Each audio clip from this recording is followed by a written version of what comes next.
Rides here. You're in the Too Many Rides garage.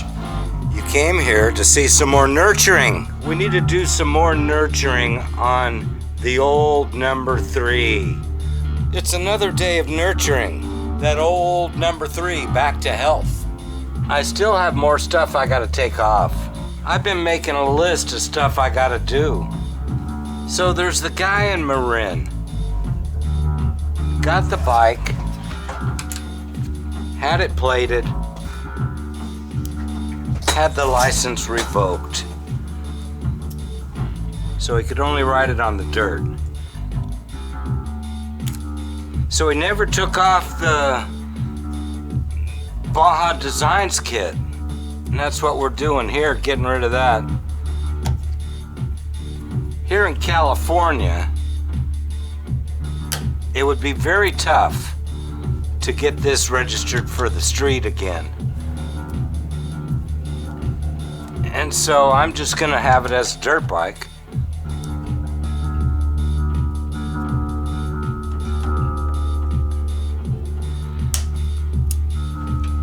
That's what the guy in Marin did. But I have to imagine that he was not very satisfied with the fact that he could only ride it in the dirt. And in Marin County, there's not a whole lot of opportunities to go dirt riding.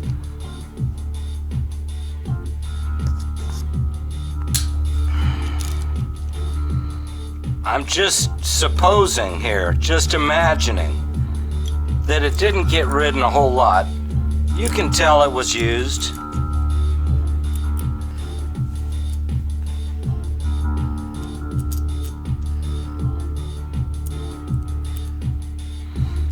But I just have to imagine that he didn't use it a whole lot. And so finally there came a day he gave it away. He gave it away to a friend. The guy in Marin gave the bike to his friend.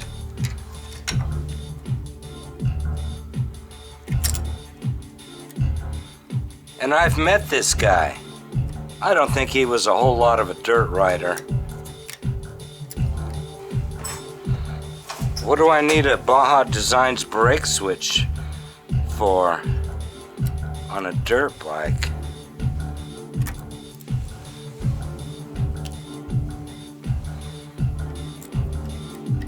I can see the only way to get it off there is going to be to rise up through that hole with the whole shebang here. If I can get a grip on it enough, I think I can do it. Yeah, see? Oh boy. Those springs. Still got this wire to get rid of. Brake light switch wire.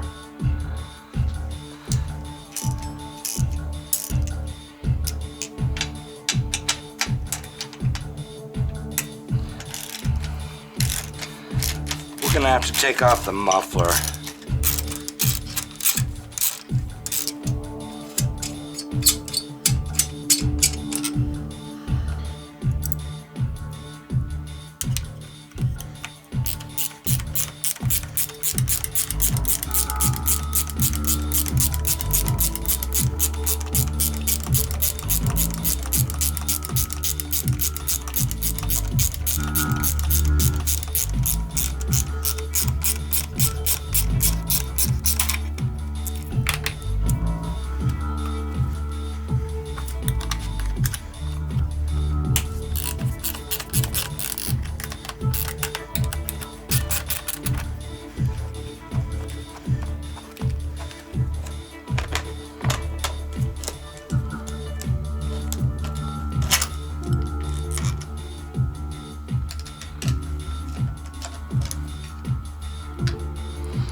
Okay, so the guy in Marin gave it to a friend of his. Makes my imagination run wild, like he didn't hardly use it. And he was probably well-to-do enough to just give it away to a friend.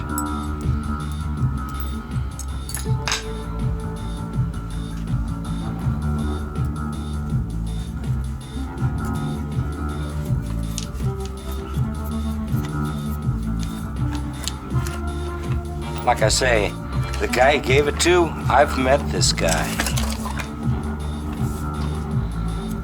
And I'll tell you how. He actually gave it away to a friend.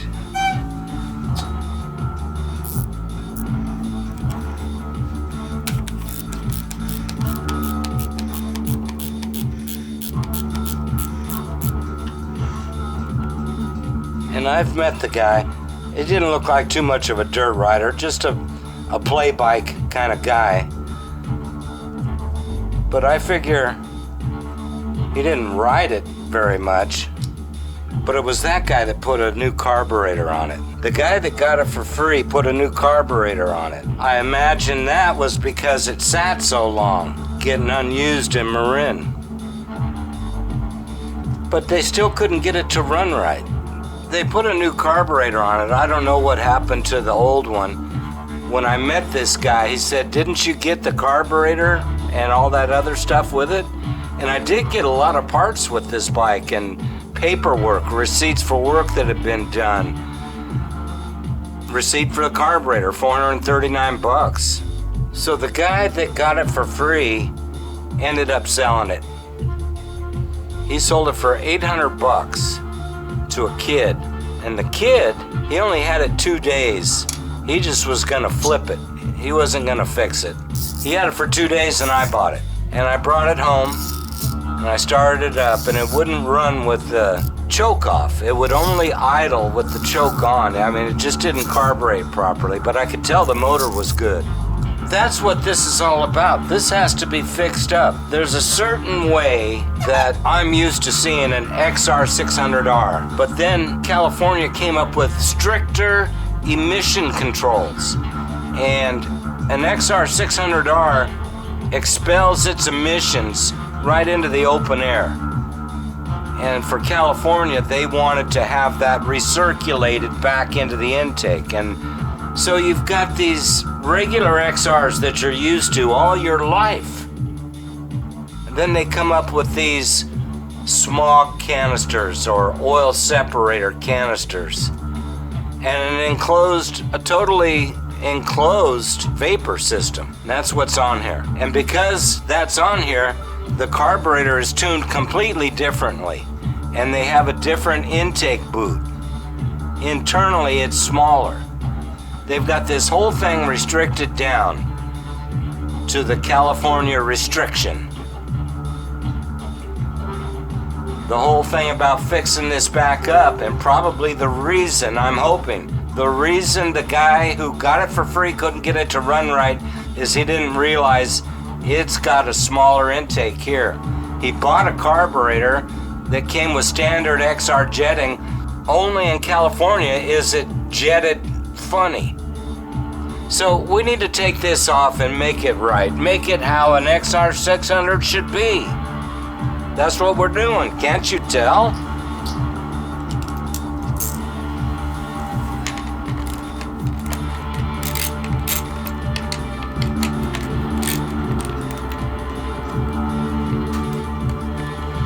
Gotta get this rock shield off of here. So one thing I was just noticing yesterday is this bike doesn't have the original color shock that it would have come with. It's got a black shock. And I didn't see anything in the paperwork talking about having a shock redone. So what we're doing here now is trying to take the airbox off.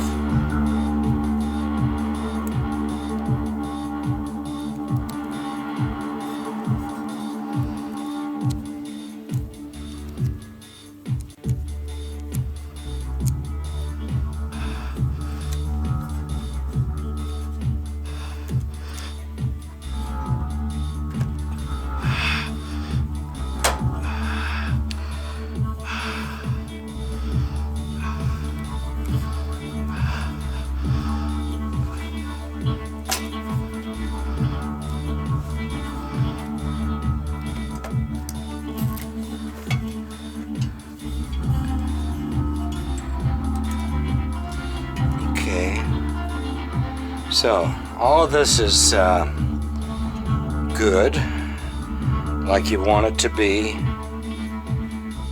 Yeah, this is a new carb. I really like the original choke plate and the original choke operation, but it's just so scary that these parts could fall off and go in there. And looking at these, I doubt these ever would. Just looking at how they're peened over, that could never. But what happens is the stainless steel here, this thin steel, ends up breaking up over time with all the vibration, and you'll have just parts of this go. These screws are never going to back out. I want to see this.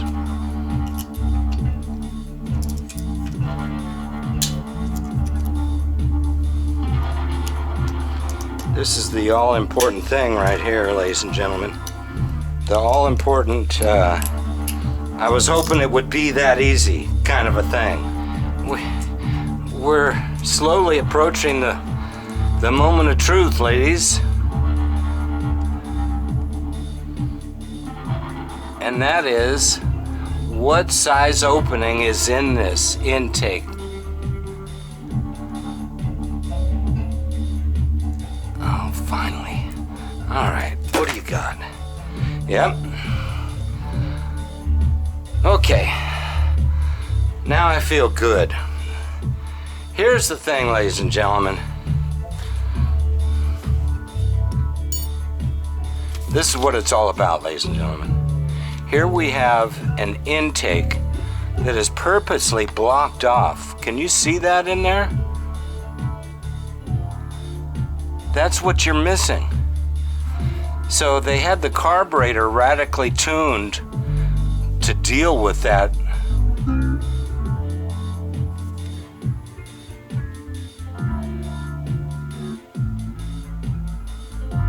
And then you go sticking on a carburetor that's tuned for a regular XR, that's not going to work.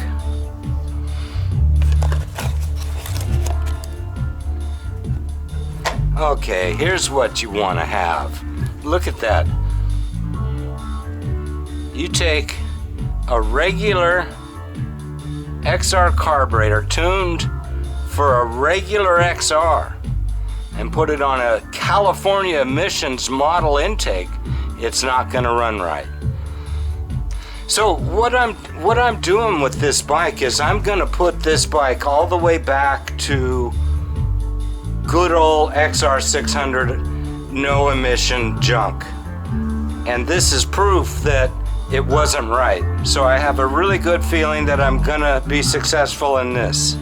Now for this airbox, we got to get this airbox off of here, you know, and when you're going to go ahead and take it off, you probably should go take these hoses off that are attached to it. Air cleaner removal. Oh, you wanted to take your airbox out? We might have to take the header off. Looks like it's in the way. You got to take just about everything off. That's all right, we can take the header off. I need to clean it anyway. Ladies and gentlemen, here's what's happening to you. You know, we're trying to get the air cleaner box out of there, and you have to take a lot of stuff off to do it, including the header. You want to take the header off of there. It needed to be cleaned anyway, and I needed to get a look at this. I need to get a look at the nuts on here. They're getting kind of rusty, and they need your periodic 10-year service here. These have probably never been off before. Since the header's coming off, then I'll be able to clean it a little more thoroughly.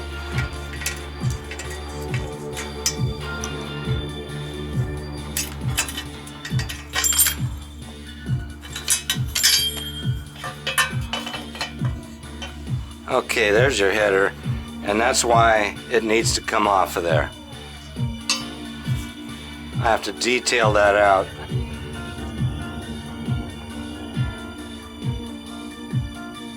Gotta get, every once in a while, you gotta get all that mud off of there. You want it to rust out on you? I'm trying to take this airbox out, and it's like one thing after another that you have to get out of the way so that you can do it. And it really only comes out through the back. Physically only can come out through the back. See, now without the header I can dip down low, turn this thing a quarter turn, and actually get it out of there. So I'm extremely happy that I can see where the problem lies with them trying to put a regular carburetor on this reduced intake and not having it run right. And I've been trying to tell you guys, and I don't know if you get it, I'm taking this XR600 that is a California edition. We're not gonna have a tube coming into the air cleaner here. We're not gonna have that. We're not gonna have a non-removable riveted down air diffuser. We're not gonna have the interference of this metal bar in the way when you're trying to put your air cleaner in or clean your box. Looks like they have a tube on here that goes to an oil separator. So normally, you've got all this junk and it's in the way.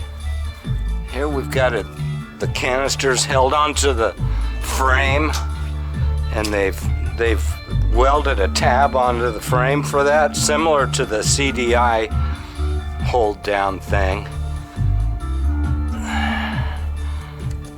Here it is over here. Let's see if we can get this up and off of there.